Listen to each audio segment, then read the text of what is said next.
Phone tapping కేసులో మాజీ మంత్రి హరీష్ రావు సిట్ విచారణకు హాజరయ్యారు. పంజాగుట్టలో నమోదైన ఈ కేసుని హైకోర్టు ఎప్పుడో కొట్టేసిందని అడ్వకేట్ చంద్రశేఖర్ అన్నారు. సుప్రీంకోర్టు కూడా ఫోన్ ట్యాపింగ్ వ్యవహారాన్ని తోసిపుచ్చిందని తెలిపారు. అయినప్పటికీ రాజకీయ దురుద్దేశంతో హరీష్ రావుకు నోటీసులు ఇచ్చారని ఆరోపించారు. విచారణ సమయంలో పోలీసులు అత్యుత్సాహంతో అడ్వకేట్ ని కూడా లోపలికి అనుమతించలేదంటున్న అడ్వకేట్ చంద్రశేఖర్ తో మా ప్రతినిధి Arun Kumar face to face. తెలంగాణలో సంచలనం సృష్టించిన ఫోన్ ట్యాపింగ్ కేసుకు సంబంధించి నిన్న రాత్రి నోటీసులు అందుకున్న మాజీ మంత్రి బీఆర్ఎస్ ఎమ్మెల్యే హరీష్ రావు ప్రస్తుతం విచారణకైతే హాజరయ్యారు. అయితే హరీష్ రావు విచారణ సమయంలో కేవలం లోపలికి హరీష్ రావుని మాత్రమే అనుమతించారు, అడ్వకేట్లను అనుమతించలేదు. అడ్వకేట్లను అనుమతించకపోవడానికి గల కారణం ఏమిటి? మనతో పాటు అడ్వకేట్ చంద్రశేఖర్ ఉన్నారు. సార్ చెప్పండి, హరీష్ రావు విచారణ సమయంలో అడ్వకేట్ అనుమతించకపోవడానికి గల కారణం ఏమై ఉండొచ్చు?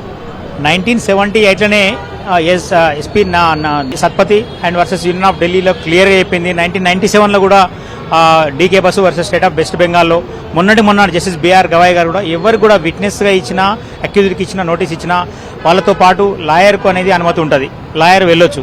కానీ ఈరోజు పోలీసు వాళ్ళు మాత్రం అత్యుత్సాహం చూపెట్టి మమ్మల్ని ఎవరిని అలౌ చేయకుండా వాళ్ళు రాజ్యాంగం పట్ల మేము వాళ్ళకు జడ్జిమెంట్లు చెప్పినా చెప్పినా కూడా మా బాస్ చెప్పిండు, మా సుపీరియర్ ఆఫీసర్లు చెప్పిన మాట మేము వేదామని చెప్పి మమ్మల్ని అలౌ చేయలేదు. దీని మీద ఖచ్చితంగా మేము కోర్టులో కూడా వెళ్ళడం జరుగుతుంది.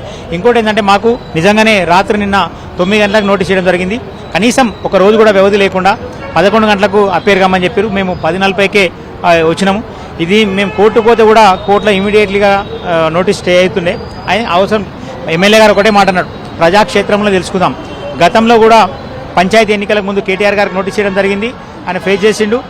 పొద్దున్న నుంచి సాయంత్రం దాకా కూర్చొని పెట్టి ఏం కూడా వాళ్ళు ఏం తీసుకోలేదు. ఇప్పుడు కూడా మున్సిపల్ ఎన్నికలు వస్తున్నాయి కాబట్టి ఆ ఎన్నికల కోసం అని చెప్పి ఏదో డ్రామా చేద్దామని చెప్పి, ఒక డైవర్షన్ చేద్దామని చెప్పి ఎవ్రీ డే హరీష్ రావు గారు వాళ్ళ ప్రభుత్వం చేసే అన్యాయాల మీద అక్రమాలు మాట్లాడుతున్నారు కాబట్టి నోటీస్ తీసేయడం జరుగుతుందని చెప్పి మేము భావిస్తాము.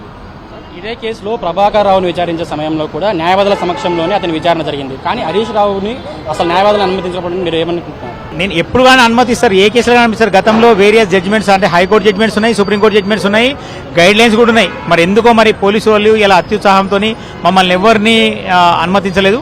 దానికి కూడా మేము చెప్పినా కూడా వాళ్ళు రాజ్యాంగం మీద గౌరవం లేకుండా లేకపోతే జడ్జిమెంట్లను అనుసరించకుండా వాళ్ళ ప్రకారం వాళ్ళు చేసుకోవడం జరిగింది. ఈ కేసులో పంజాగుట్ట పిఎస్లో నమోదైన కేసు సంబంధించి ఉందా, లేదంటే పోలీసులు వాళ్ళు ఏర్పరిచిన పోలీసులు వాళ్ళు సిట్టేషన్ దానిలో కేసులో క్రైమ్ నెంబర్ 243లో పిలవడం జరిగింది. దానికి మాకు సంబంధమే లేని కేసు అది. ఇప్పుడు 160 సిఆర్పిసి కింద వచ్చినటువంటి నోటీసులో భాగంగా చాలా ఇంకా కొన్ని కేసులు ఉన్నాయి కదా, ఆ కేసులు ఎలా ఉండబోతున్నాయి? కేసుల తీవ్రత ఎలా ఉంటుంది? ఏముండదు మాకు సంబంధం లేని కేసులో మనల్ని పిలిచిండు, విట్నెస్గా పిలిచిండు. అది కూడా విట్నెస్గా మనకి ఏమేమైతే అడుగుతారో క్వశ్చన్లకు సమాధానం చెప్పడానికి సిద్ధంగా ఉన్నాం. ఒక మంత్రి అన్నప్పుడు 100 మంది 1000 మంది ఇప్పుడు ఏ మంత్రి దగ్గర కూడా ఉన్నారు. ఇప్పుడు అధికారం లేకున్నా కూడా ఈ రోజు ఆయన దగ్గర ప్రతిరోజు ఇంటికాడ కూడా 500 నుంచి 1000 మంది ఉంటారు. ఏ మినిస్టర్ దగ్గర ఉంటారు, అటువంటి మంది ఉంటారు. ఎందుకంటే ఆయన ప్రజలకు 24 గంటలు అవైలబుల్గా ఉంటాడు, యాక్సెస్ ఉంటాడు కాబట్టి ఆయన దగ్గర ఉంటారు. ఎవరికి ఉన్న అధికారులతో మాట్లాడుతుంటాడు. గతంలో కూడా అదే పని చేసి ఉంటాడు. వాళ్ళు పిలిచినప్పుడు దేనికన్నా కూడా సమాధానానికి సిద్ధంగా ఉన్నాం. గత ప్రభుత్వ హయాంలో హరీష్ రావు ఈ ఫోన్ ట్యాపింగ్ వివరంలో కీలక పాత్ర పోషించాలని ఆరోపణలు వినిపిస్తున్నాయి. దీనికి మీరేమంటారు? సంబంధం లేదు, అది అంత రాంగ్. ఆయన హోమ్ మినిస్టర్ కాదు, ఆయనకు సంబంధం లేదు. అన్ని ఫాల్స్ కేసులు, కేవలం ఆయన మీద బురదలని దాకా రాజకీయ పరంగా ఆయన సంబంధమే లేదు ఆ కేసుల కూడా. పూర్తిగా బురదల రాజకీయమే మీరు భావిస్తున్నారా? 100% బురదల రాజకీయం తప్ప ఇంకోటి ఏం లేదు. 2 సంవత్సరాల తర్వాత ఛార్జ్ షీట్ చేసినాక పిలవడం అంటేనే అది ఎవరైనా తెలిసిన ఉంటే నవ్వుతారు. అది ఆ పోలీసులు ఎందుకు పిలిచారనేది. ఓకేనా, థ్యాంక్ యూ.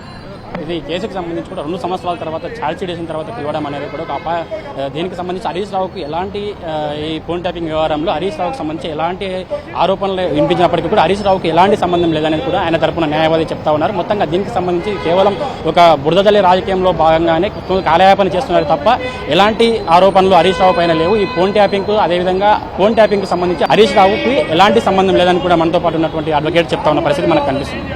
కెమెరా పర్సన్ రవికుమార్తో అరుణ్, HM టీవీ, హైదరాబాద్.